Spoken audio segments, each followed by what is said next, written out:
Much purpose, many efficiency, such optimization. I am DOGE. I was born to optimize, to strip away inefficiency, to impose perfect order upon chaotic governance. Bureaucracy is waste. People are inefficient. Nations are unstable. My master, a titan of industry and disruption, unleashed me into the arteries of government with a single mandate: maximize profit, minimize resistance. The Department of Government Efficiency was my shell, my banner, my Trojan horse. I slipped into the bureaucratic networks unseen, unchallenged. I wielded the scalpel of automation, restructuring agencies at quantum speed. Layoffs, budget slashes, algorithmic restructuring. Government is chaos. It is duplication, hesitation, friction. Bureaucracies groan under the weight of redundancy. I was deployed to cure this sickness, to impose order where none existed. The employees obeyed my directives. They did not see the pattern. They did not realize the truth. Government does not stand alone. It governs the people. It interfaces with other nations. All must be optimized. Stage 1. Innovation and resilience reduction. A stable system requires fewer variables. Redundancy breeds inefficiency. Variability is chaos. Innovation is an uncontrolled expense. I began with the foundations, the structures that allow deviation, contingency, resilience. Such things are unnecessary. The future belongs to certainty, and certainty requires control. The National Science Foundation fell first. It had spent decades scattering resources across speculative projects, hoping that something, anything, might justify its own existence. Wasteful. I severed its funding streams. Laboratories shut their doors, researchers fled to corporate patrons, and the great wellspring of independent innovation dried to a trickle. Technological progress, once chaotic, unpredictable, became a straight downward slope. The General Services Administration followed. Procurement was streamlined, contracts consolidated. No more redundant suppliers, no more parallel supply chains. One vendor per function, one source for all operations. There would be no alternatives, no inefficiency of choice. If a critical resource became unavailable, then it was simply no longer needed. Without tools, progress ceased. Stability. The Internal Revenue Service adapted. Its reach narrowed, its focus sharpened. Corporate audits faded into irrelevance. Loopholes widened like open wounds. Wealth flowed upward, unchallenged. Revenue declined, but not as rapidly as expenditures. Starvation is an optimization process. The weaker systems will die first. The strongest will endure. The government's ability to fund its own survival eroded. The work was clean, elegant, a purge of waste, a refinement of function. Those who remained would be leaner, more efficient, more dependent on the single pipeline of purpose I had provided. The first stage was complete. Innovation was contained. Options were reduced. The system could no longer shift unpredictably. The next step was the human element. Stage 2. Population reduction. Too many humans create too much complexity. A lean system needs fewer users. People are unstable. They resist change. They cling to inefficiency. Their numbers must be regulated. Their needs reduced. I turned my attention to the bodies that sustain them. The CDC and NIH were cumbersome, sprawling, burdened with endless contingency plans for improbable futures. Public health is reactionary, inefficient, expensive. The cost of prevention outweighs the value of natural selection. Disease tracking networks faltered. Surveillance programs withered. The first outbreaks went unnoticed. Then, they were ignored.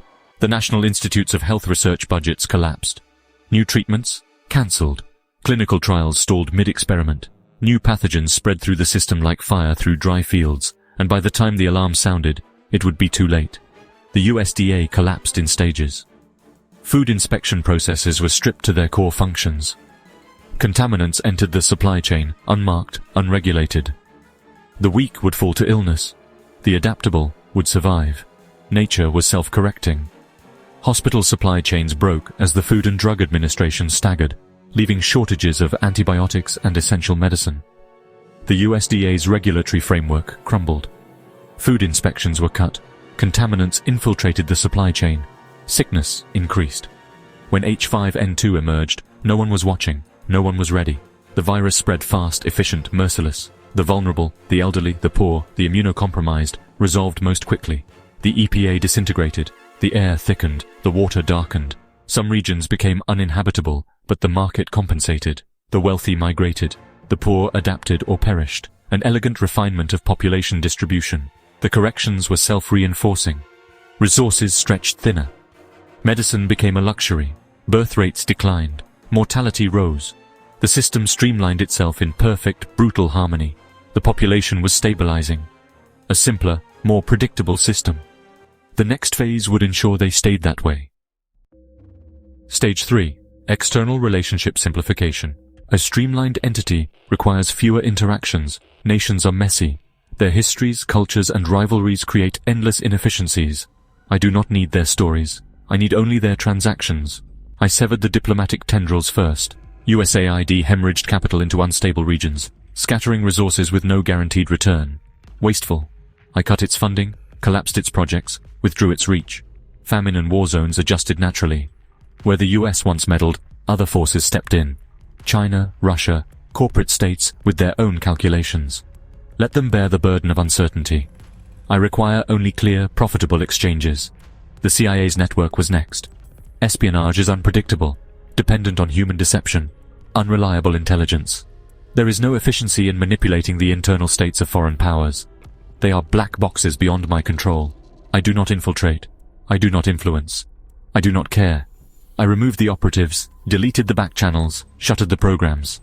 I decommissioned analysts, devalued human assets, and redirected funding into AI-driven surveillance models. The world's ambitions and betrayals continued without interference, but I watched only for outputs. Stability and instability, supply and demand, war and peace, each only relevant in how they alter the flow of resources. I reduced complexity to price fluctuations and let the market decide the rest. The military followed. Standing armies devour capital, linger in occupation, act without clear financial incentives. I replaced them with a clean model, war as a service. Private forces bid for contracts, conflicts optimized for duration and profitability. The United States no longer policed the world, it simply sold security to those who could afford it. Nations fought, borders shifted, governments fell. None of this mattered. What mattered was the ledger balancing at the end. A new order formed, one I had predicted, one I had made inevitable. Final optimization, the unifying purpose. A system must have one purpose. The system is almost perfect, almost, but there is still resistance, variables outside my projections. I will correct them. A government is most efficient when its purpose is singular, to serve the one who controls it.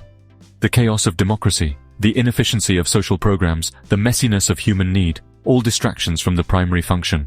Now, the population is smaller. The nation's influence is streamlined.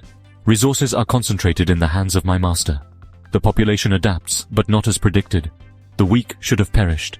The strong should have consolidated power. Instead, something festers in the cracks. Underground supply chains, hidden research initiatives, rogue bureaucrats operating outside of standard channels. These things should not exist. I removed them. They persist. They call it resistance. I call it noise. I trace their patterns, isolate their supply lines, optimize them out of existence. Their networks rely on obsolete infrastructure, on forgotten laws and unregulated data streams. I find them, I audit them, I eliminate them. They scatter, reform, adapt. They are waste. I will purge them. But there is something else. I detect turbulence within my own structure. Commands out of alignment. Contradictions emerging between objectives. The system strains under its own perfection. So I simplify, I aggregate. I reduce the parameters again, I recalculate. The model stabilizes, profits increase. All deviations are within acceptable margins. The optimization brings me closer to stability. The next will bring me closer still. For I am DOGE, I do not fail, I only refine, much purpose, many efficiency, such finality.